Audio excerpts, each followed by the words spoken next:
Hello, this is Fred. I'm a realtor here in Orlando, Florida. But today I'm going to talk to you about one of those things if you're thinking about buying a home, and that is, do you really kind of have an idea how much home you can qualify for? Because it's going to be one of the first steps when you go thinking about buying one. Okay, well, how much can I afford? Well, today what we're going to do is we're going to kind of go over some simple steps, about 6 of them, that are going to kind of give you a rundown of kind of give you a rough idea of how much home you can afford. All right, so come with me. We'll take a look at this, and then hopefully at the end you have a better understanding so that can help you in your pursuit or your dreams to have a home. Okay, for starters, how much money do you have to work with? Now, you want to find out the basic figures in the dollar and note them down for yourself. And be careful, because if you have a variable income, you don't want to put your high number. You want to kind of try to put your low number in there. And I say this because you want to make sure you're comfortable, because you want to make sure that even in the lean times, you can still afford this home so that you and your family are happy being in there, and you don't have the stress of not being able to afford the home. So make sure you're looking at that. We're got a calculator, some online stuff here that's going to kind of help you kind of figure everything out, and I'm going to go over that as we go along. So first I'll look at your monthly expenses. Now, if you're paying rent right now, you got to look at, once again, how much are you comfortably paying. But there are going to be some things, and I've talked about in other videos, and I'll try to put a link to one of them here down below about those hidden costs that you have. But you're going to have certain expenses that you wouldn't necessarily have when you're renting. When you're renting, your insurance would have basically covered your contents within inside your apartment or whatever you're renting. Well, now you're going to be buying a home, be it a condo or a single family home or whatever it may be, townhome or anything. Now, each one is going to have kind of some different insurance requirements. Your condo, you're going to be basically insuring your interior walls and also the contents within it, which is what you have. And it's very similar to what you were doing when you were renting. Now, as you work your way up, say you've got a townhome, you may be responsible for some exterior walls, but you may only have 2 walls that you're responsible for, because you may have a common shared wall with somebody else. If it's a townhome, you're going to have a shared wall. So that may save you a little bit there. Now, if it is a single family home, it is going to potentially that you're going to have everything on that property, because that's what you're buying. You're buying the land and the conveyance upon it. So the improvements. So that's what you're buying. So you're basically going to be insuring for that. So those are things to think about. And each one is going to be, if you go to a condo, it's not going to be it's going to be less expensive than a townhome and a single family home.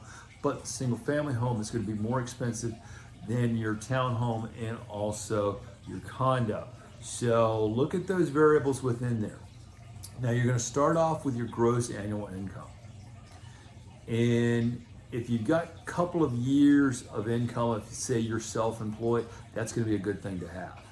And I've got some other videos that we've talked about, some of those things that you're going to want for getting that mortgage and everything else. So don't forget your monthly debt payments. You're going to want to know those numbers. You're going to need to figure that out. And that's going to be because obviously you're taking on a greater debt, but you have certain percentages. You don't want to be over 36% for a total debt that you're going to want to make sure you're under. And that's going to be to include when you buy your home. That's going to help you figure out exactly how much you can afford.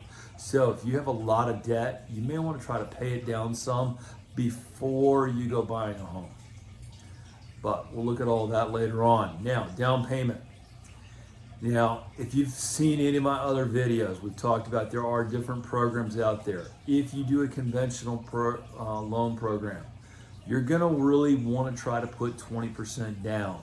If you're a first-time home buyer, there may be programs that help you give you some money or give you some grants that you can get to where you can put that towards your down payment. And the reason that's going to be is because anything on a conventional below 20% or even an FHA, but below 20% is going to have a mortgage insurance.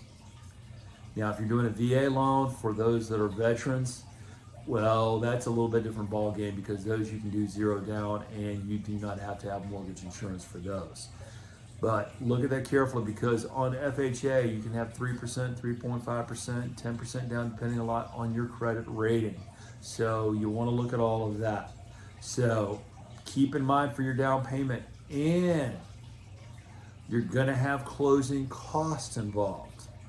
Now, they say a good estimate for, say you're buying a $200,000 home, is you may have around $7,000 with closing costs.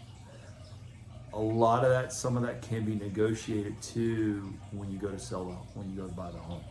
So, but basically there are going to be some things you're going to be responsible for. So keep that in mind. Now the next biggie is going to be what's your credit score. If you don't know it, try to see if you can find it out. And be careful when you go for this because some of the sites out there, they may also sell your information. So then you're going to get hit with a lot of other emails and junk mail and everything else or spam that's going to, trying to get you to buy things or get a loan and everything else there. But to give you an idea, if you have a credit score of above 750, you should qualify for a variety of mortgages, and you're going to get the best rates possible and also the lowest fees.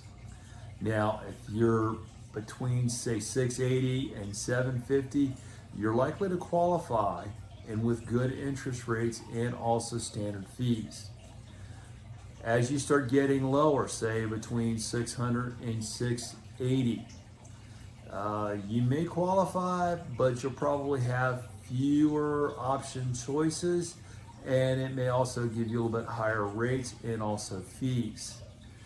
And then if you're below 600, say the 350 to 599, you're probably not going to qualify. But there may be some things that can be worked out, but you want to try to get that interest at the best, or your credit score at the best possible, so that you can get the best terms for your loan, because that's what's going to be good for you.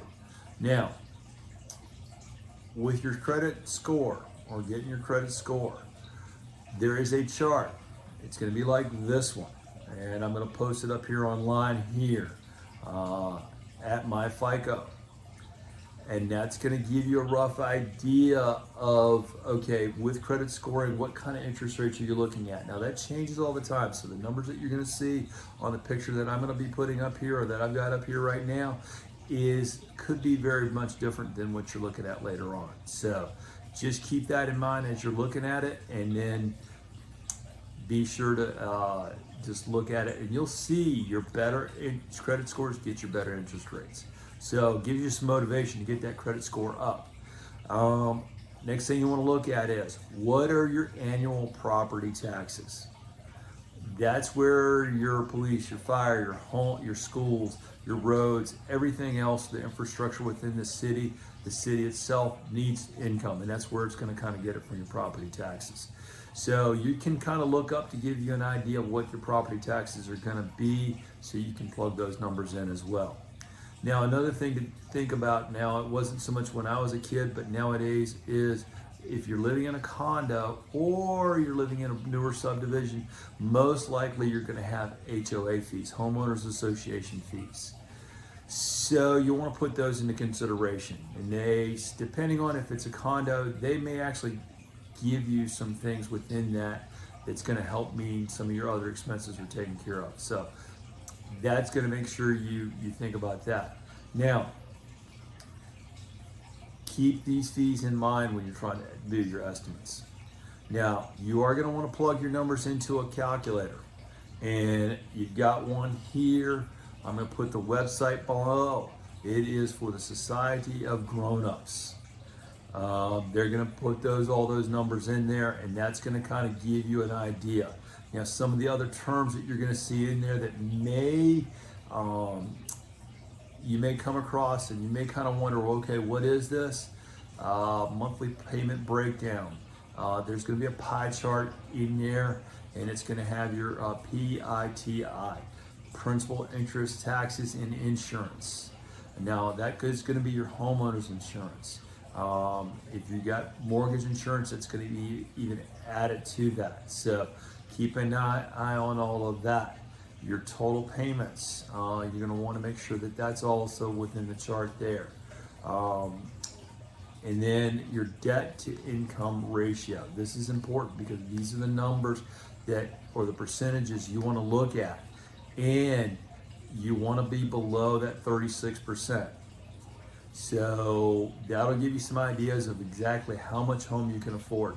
Now, if you do have some real estate questions, make sure you contact us. Our information is going to be below, as well as some of the sites that we were talking about, the MyFICO and also Society for Grown-Ups. Those links will be down below, so you can actually click on those down below in the description.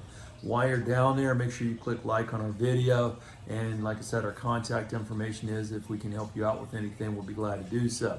Also hit subscribe, and then as you hit the bell notification, then as we produce new videos, it will let you know, so that you can also keep up with them and learn something. Now, if you've listened to this video and you want to add to the content, make sure you put your comments down below. We welcome those comments so that everybody else can be informed and they can have good experience when they're trying to do their real estate. Because I think real estate is a great thing.